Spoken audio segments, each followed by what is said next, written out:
ভাইরা আমার, আপনাদের কাছে আমার কথা হচ্ছে, এই দেশে যদি কোরআনের শাসন ব্যবস্থা কায়েম হয়ে যায়, আল্লাহ বলছেন সুদ হারাম। আহাল্লাল্লাহুল বাই'a ওয়া হাররামার রিবা, আল্লাহ বলছেন তোমাদের জন্য ব্যবসাকে করছে হালাল আর সুদকে করছে হারাম। হুজুর এই কথা কি কোরআনে আছে? কোরআনে এই কথা আছে, আহাল্লাল্লাহুল বাই'a, তোমাদের জন্য ব্যবসাকে হালাল করছি, ওয়া হাররামার রিবা, আর সুদকে করছে হারাম।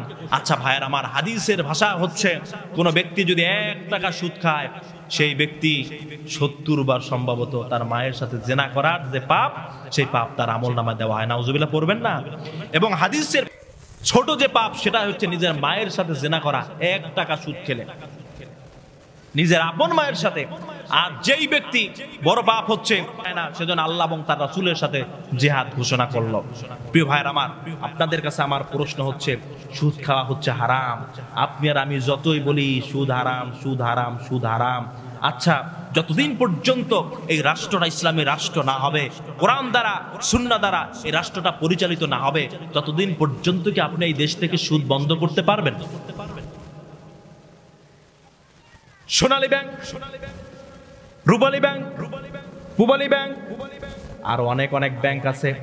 আপনি আর আমি যদি সেখানে গিয়ে খতমে খাজগান পড়ি, মিলাদ শরীফ পড়ি, পানি পড়ে যদি সে ব্যাংকের উপরে ঢেলে দেই, আপনাদের কাছে আমার প্রশ্ন হচ্ছে, পানি পড়ে যদি কুল হুয়াল্লাহ আলহামদুলিল্লাহ সূরা পড়ে যদি পানি পড়ে, তারপরে সোনালী ব্যাংক, পূবালী ব্যাংক, রূপালী ব্যাংক, গ্রামীণ ব্যাংকের উপরে যদি সে পানিটা দেই, তাহলে সোনালী ব্যাংক, পূবালী ব্যাংক, রূপালী ব্যাংক কি হালাল হয়ে যাবে নাকি?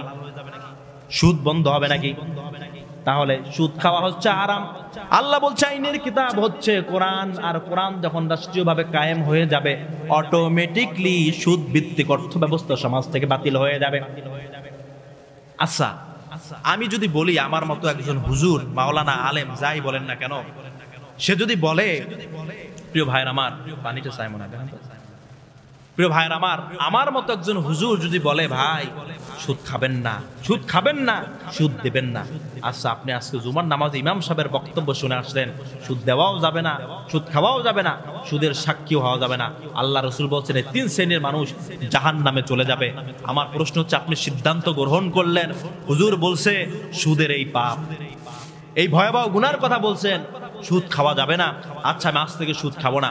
বিকাল বেলায় শুনলেন আপনার মা কিংবা আপনার বাবা কিংবা আপনার সন্তান কিংবা আপনার ভাই কিংবা বোন, যে কোনো একজন রিলেটেড, আপনার খুব কাছের একজন ব্যক্তি খুব অসুস্থ হয়ে পড়ে শেরেবাংলা হসপিটালে ভর্তি, বরিশাল।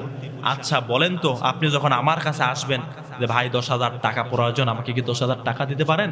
আমার খুব রিলেটিভ একজন আত্মীয়, আমার মা কিংবা বোন যাই হোক, তিনি সাগরদী হসপিটালে ভর্তি আছে। আমি বললাম, ভাই দেখেন, আমার পক্ষে 10,000 টাকা দেওয়া সম্ভব না, আমার কাছে টাকা নাই। আপনি আমাদের এই মুরব্বীর কাছে গেলেন, আপনি কি সভাপতি, এই যে আমাদের সভাপতি সাহেবের কাছে গিয়ে বললেন, সভাপতি সাহেব আমার 10,000 টাকা দরকার, আমার বোন খুব অসুস্থ, শেরেবাংলা হসপিটালে ভর্তি, আমাকে 10,000 টাকা দিতে পারেন? সভাপতি সাহেব বললেন যে বাবা আমার কাছেও তো টাকা নাই, এই মুহূর্তে দেওয়া সম্ভব না। আপনি আমাদের এই হুজুরের কাছে চলে গেলেন, মসজিদের ইমাম সাহেবের কাছে, হুজুর আমাকে কি 10,000 টাকা দিতে পারেন? হুজুরও বললো দেওয়ার মতো সুযোগ নাই। আচ্ছা বলেন তো, 5 জনের কাছে গেলেন, কোন ব্যক্তি আপনাকে টাকা দিল না, কর্জ হাসানা ধার দিল না, এখন আপনার বোনকে বাঁচাতে হবে কি হবে না? ট্রিটমেন্ট করতে হবে কি হবে না? ডাক্তার দেখাতে হবে কি হবে না? আচ্ছা, আপনি দিকদিশা না পেয়ে হতাশাগ্রস্ত হয়ে আপনি চলে গেলেন যেই ব্যক্তি সুদ খায় তার কাছে। এখন এইটা আপনার যে খুব বড় একটা অপরাধ, এটা আমি মনে করি না। তার মানে বলতে পারেন, হুজুর আপনি কি সুদের পক্ষে কথা বলছেন? আমি সুদের পক্ষে কথা বলি না, কিন্তু একজন ব্যক্তি যখন অসহায় হয়ে 5 জন ব্যক্তির কাছে যাওয়ার পরে যখন সেই ব্যক্তি টাকা ধার পায় না, এরপরে সুদখোরের কাছে গেছে 10,000 না 20,000 টাকা সেখান থেকে আনলো, অথবা সেই ব্যক্তি গ্রামীণ ব্যাংক, সোনালী ব্যাংক, পূবালী ব্যাংকে গিয়ে সেই ব্যক্তি 10,000 টাকা 20,000 টাকা লোন আনলো সুদের উপরে ভিত্তি করে। আচ্ছা বলেন তো, সেই ব্যক্তি কি বড় অন্যায় করছে? সুদ খাওয়া হারাম, কিন্তু আপনার আমার 5 জনের কাছে পেল না, এখন তার বোনের ট্রিটমেন্ট করতে হবে, খুব খারাপ অবস্থা আছে, অপারেশন কিংবা কোনো অসুস্থতার ভিতরে আছে বড় ধরনের, এখন কোথাও তো টাকা পেল না, সুদ খাওয়া হারাম, এখন সেই ব্যক্তি করবে কি? প্রিয় ভাইয়ের আমার, অনুপায় হয়ে সেই ব্যক্তি সুদের কারবারের সাথে লিপ্ত হয়ে গেল, সেই ব্যক্তি সোনালী ব্যাংকে গিয়ে তারপরে লোন উঠালো। এখন আপনাদের কাছে আমার প্রশ্ন হচ্ছে, আমার মতো হুজুর যদি কিয়ামত পর্যন্ত যদি ওয়াজ করি সুদ হারাম সুদ হারাম সুদ হারাম, এর বিকল্প যদি হালাল কোনো অর্থ ব্যবস্থাকে চালু করে দিতে মানুষের জন্য না পারা যায়, সারাদিন হারামের ফতোয়া দিব, বাংলাদেশ থেকে সুদ দূর হবে না, ঠিক না? সারা দিন ওয়াজ করবো, সুদ দূর হবে না। প্রিয় ভাইরা আমার, আমি বললাম আল্লাহ তাআলা, আল্লাহ রাসূল বলেছেন ঘুষ নেওয়া যাবে না, ঘুষ দেওয়া যাবে না, ঘুষ নেওয়াও হারাম, ঘুষ দেওয়াও হারাম। আমি আপনাকে বললাম যে ভাই ঘুষ দিয়ে চাকরি নিয়েন না, চাকরি নিলেন না, আপনার ছেলেকে চাকরির জন্য পাঠালেন বড় কোনো মন্ত্রণালয় বা সচিবালয় কোনো বড় কর্মকর্তার কাছে, সেই ব্যক্তি বলল ভাই 20 লাখ টাকা যদি আপনি না দেন আপনার ছেলের চাকরি হবে না। আপনি বললেন ভাই এতগুলো টাকা আমি কোথায় পাবো? বলছে ভাই আপনি কোথায় পাবেন সেটা জানার বিষয় আমার না, আমি যখন এই চাকরি নিছি তখন আমার 30 লাখ টাকা দিয়ে আনতে হয়েছে। আচ্ছা, ওই ব্যক্তি যে ব্যক্তি ঘুষ চাইতেছে ওই ব্যক্তির কোনো দোষ আছে বলে আমি মনে করি না, কারণ ওই ব্যক্তি যখন চাকরি নিয়েছে ওই ব্যক্তি 30 লাখ টাকা দিয়ে চাকরি নিতে হয়েছে। আচ্ছা, একজন পুলিশ তার যদি 30 লাখ 40 লাখ 18 লাখ 20 লাখ টাকা দিয়ে চাকরি নিতে হয়, তাহলে ওই বেটায় 2 টাকা নেবে না কে বলেন? ট্রাফিকে দাঁড়াইয়া 2 টাকা 6 টাকা 9 টাকাটা নেবে না কেন বলেন আপনি? একজন ছেলেকে যদি আপনি সঠিকভাবে চাকরি দিতে পারতেন আর সেই ব্যবস্থা যদি বাংলাদেশের আইনে থাকতো, 1 টাকাও লাগবে না, তুমি দাঁড়িয়েছো, তোমার চাকরি হয়ে গেছে, পারফেক্ট ছেলে, এই ম্যান পারফেক্ট ম্যান, তার চাকরি প্রশাসনে হয়ে গেছে, ডিফেন্সের চাকরি হয়ে গেছে, 1 টাকাও দেওয়া লাগে না। আচ্ছা বলেন তো, সে কি 10 টাকা খাবে ঘুষ? মোটরসাইকেল চালাইয়া ভ্যান থামাইয়া হুন্ডা থামাইয়া কি খাবে? এখন আমি বলি হারাম হারাম হারাম, আরে বেটা ওই বেটার কাছ থেকে তো 30 লাখ টাকা নিয়েছে সরকার, মানে উপরস্থ যারা আছে তারা নিছে। অতএব আমি যতদিন পর্যন্ত হারাম হারাম হারাম হারাম বলবো, ওই পুলিশ কইবে ওগুলো হারাম না, বরং ওইগুলো হচ্ছে আরাম। কি কইবে? খাইতে বড় কি আরাম। 30 লাখ টাকা উড়াইবে, এরপরে হিসাব করবে যে বেতন কয় টাকা পাই, আগ পর্যন্ত কোনো হিসাব নিকাশ থাকবে না। এখন প্রিয় ভাইয়ের আমার, প্রিয় বন্ধুরা আমার, এই সমাজ ব্যবস্থা ততদিন পর্যন্ত পরিবর্তন হবে না যতদিন পর্যন্ত ওই কোরআন দিয়ে পৃথিবীটা না চলবে। কারণ কোরআন বলছে ঘুষ খাবা না। একজন ব্যক্তি বড় অফিসার, সেই ব্যক্তির 30 লক্ষ টাকা লাগলো না ঘুষ দিতে। আপনার সন্তানকে যখন চাকরির জন্য নিয়ে গেছেন, সেই ব্যক্তি কি ঘুষ দিয়ে চাকরি মানে ঘুষ নেবে চাকরির জন্য? নিবে না। আপনি সুদের কথা, আমি সুদের কথা বললাম সারা জীবন, সুদ খাওয়া হারাম, সুদ খাওয়া হারাম, সুদ খাওয়া যাবে না। 1 টাকা যে সুদ খায় 70 বার মায়ের সাথে জেনার গুনাহ করে। সারাদিন এই ওয়াজ আমি করলাম, কিন্তু আমি সুদ ভিত্তিক অর্থ ব্যবস্থা বাদ দিয়ে আমি ইসলামী অর্থ ব্যবস্থা চালু করতে পারলাম না। যতদিন পর্যন্ত আমি ওয়াজ করবো, আমার ওয়াজ দ্বারা সমাজের 2 পয়সার কোনো উপকার হবে না। বরং আমি যদি এই ওয়াজ করি, বেটা সুদের ওয়াজ বাদ, ঘুষের ওয়াজ বাদ, জেনার ওয়াজ বাদ, জেনার তো বিচার আলফাল হয় এদেশে, চুরির বিচার আলফাল হয়, যে কোনো বিচার এদেশে হয়, টাকার বিনিময়ে তা সব অদল বদল হয়ে যায়। অতএব সমস্ত কিছু বাদ, যতদিন পর্যন্ত কোরআনের শাসন ব্যবস্থা এই বাংলাদেশে কায়েম না হবে, ততদিন পর্যন্ত অন্যায় অবিচার জুলুম নির্যাতন নিপীড়ন বন্ধ করা সম্ভব নয়। একটা ওয়াজ করেন পুরো বাংলাদেশ সোজা। আমি কি ভুল বলছি মুরব্বী?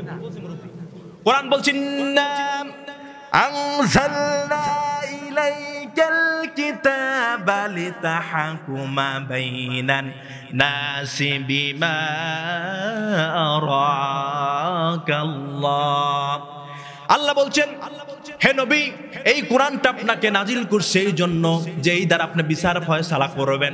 এখন বিচারের কিতাবটাকে সেই বিচারের জায়গায় নিলেন না, সেইটা মসজিদের একটা তাকের উপরে রেখে দিলেন, ঘরের একটা তাকের উপরে রেখে দিলেন। যতদিন পর্যন্ত মূল জায়গায় কোরআনুল কারীমটাকে আমরা নিতে না পারবো, ততদিন পর্যন্ত যতই ওয়াজ করি আর যতই কিস্সা বলি, কোনো কিস্সা দ্বারা কাজ হবে না, ঠিক কি না প্রিয় ভাইরা আমার? এই জন্য আল্লাহ রাসূল বলছেন, আমান হাকামা বিহি আদালা, যেই ব্যক্তি কোরআন দ্বারা বিচার ফয়সালা করলো সেই ব্যক্তি সঠিক বিচার করলো। প্রিয় ভাইরা আমার, তাহলে সেই কোরআন আমাদের জানতে হবে, কোরআনকে মানতে হবে। কোরআন দিয়ে ব্যক্তিগত জীবন, পারিবারিক জীবন, সামাজিক জীবন, রাষ্ট্রীয় জীবন পরিচালনা করতে বলেছেন কে? আওয়াজ করে বলুন, বলেছেন কে? আপনি ব্যক্তিগত জীবনে নামাজ পড়লেন, কিন্তু পারিবারিক জীবনে আপনি আপনার সন্তানকে নামাজের জন্য তাগিদ দিলেন না।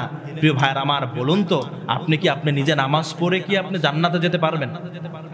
আল্লাহ তো বলছেন, কু আনফুসাকুম ওয়া আহলিকুম নারা, তুমি জাহান্নামের আগুন থেকে বাঁচো, তোমার পরিবার পরিজন সন্তান সন্ততি আপনজন যারা আছে তাদেরকেও জাহান্নামের আগুন থেকে কি করো, বাঁচাও। আল্লাহ বলছেন তুমি নিজে বাঁচো, তোমার সন্তান সন্ততি যারা আছে তাদেরকেও জাহান্নামের আগুন থেকে বাঁচাও। তাহলে আপনি নিজে ব্যক্তিগত আমল করলেন, নামাজ পড়লেন, রোজা রাখলেন, হজ করলেন, যাকাত দিলেন, কিন্তু আপনার পরিবারের ভিতরে আপনার সন্তান নামাজ পড়ে না, আপনার স্ত্রী পর্দা করে না, বলুন তো আপনার পরিবারে যদি ইসলাম না থাকে তাহলে আপনি কি রেহাই পাবেন? কুল্লুকুম রাইন ওয়া কুল্লুকুম মাসউল আন রায়াতিহি। আল্লাহ রাসূল বলছেন প্রত্যেক ব্যক্তি হচ্ছে দায়িত্বশীল, এক এক জায়গার এক একজন দায়িত্বশীল। যেই ব্যক্তি মসজিদ পরিচালনা করেন সেখানের কমিটি সহ ইমাম সাহেব ওখানের দায়িত্বে আছেন, দায়িত্বশীল। যেই ব্যক্তি ঘর পরিচালনা করেন, ঘরের প্রধান, তিনি ঘরের দায়িত্বশীল। যেই ব্যক্তি সমাজ পরিচালনা করেন তিনি সমাজের দায়িত্বশীল। যেই ব্যক্তি রাষ্ট্র পরিচালনা করেন তিনি রাষ্ট্রের দায়িত্বশীল। যেই ব্যক্তি মাদ্রাসা পরিচালনা করেন সেই ব্যক্তি মাদ্রাসার প্রধান, যে তিনি হচ্ছে মাদ্রাসার দায়িত্বশীল। অতএব প্রিয় ভাইরা আমার, ব্যক্তিগত জীবন ইসলাম মানলাম, পারিবারিক জীবন ইসলাম মানলাম না, আপনি বলুন তা দ্বারা কি নাজাত পাওয়া যাবে? সামাজিক জীবনে ইসলাম মানলাম না, তাসবিহ পড়লাম, তাহলিল পড়লাম, জিকির আজকার করলাম, কিন্তু সমাজটা অধপতনের দিকে চলে যাচ্ছে, যুব সমাজ অধপতনের দিকে চলে যাচ্ছে। আমরা সমাজের খোঁজ খবর নিলাম না, অন্যের একজন অন্যের বাড়ির পাশে অন্য ঘরের একটা ছেলে যা আছে তাকে ইসলামের দাওয়াত দিলাম না, তাকে কোরআন শিক্ষার জন্য তাগিদ দিলাম না, তাকে ইসলামের পক্ষে ডাকলাম না, তাকে ইসলামী আন্দোলনের পক্ষে ডাকলাম না, তাকে আল্লাহ রসুলের আদর্শের সৈনিক হতে বললাম না। প্রিয় ভাইয়েরা আমার, সমাজটা যদি অধপতনে চলে যায় তাহলে আপনি যদি মনে করেন যে আপনি জান্নাতে যাবেন, ভুল ধারণা। সমাজ অধপতনে রেখে আপনি জান্নাতে যেতে পারবেন না। তাহলে আল্লাহ রসুল শুধু মসজিদে বসেই সুবহানাল্লাহ, আলহামদুলিল্লাহ, লা ইলাহা ইল্লাল্লাহ, আল্লাহু আকবার বলতেন, সমাজকে নিয়ে তিনি ভাবতেন না, ঠিক কিনা বলেন? আচ্ছা, আল্লাহ রসুল কি সমাজকে নিয়ে ভেবেছিলেন? ভাবেন নাই, নাকি শুধু মসজিদ নিয়ে ভাবছেন? আল্লাহ রসুল কয় বছর দেশ পরিচালনা করছে বলেন তো? 10 বছর। কথা বলেন না কেন? কয় বছর? 10 বছর। হযরত আবু বকর, হযরত ওমর, হযরত উসমান, হযরত আলী রাদিয়াল্লাহু তাআলা আনহুম আজমাইন, তারা এই 4 জনের 30 বছর, আর রাসূলুল্লাহ 10 বছর। 30 আর 10 কত বছর বলেন তো? এই 40 বছর রাষ্ট্র পরিচালনা করছে। তাহলে রাষ্ট্র কি সমাজের বাহিরে না ভিতরে?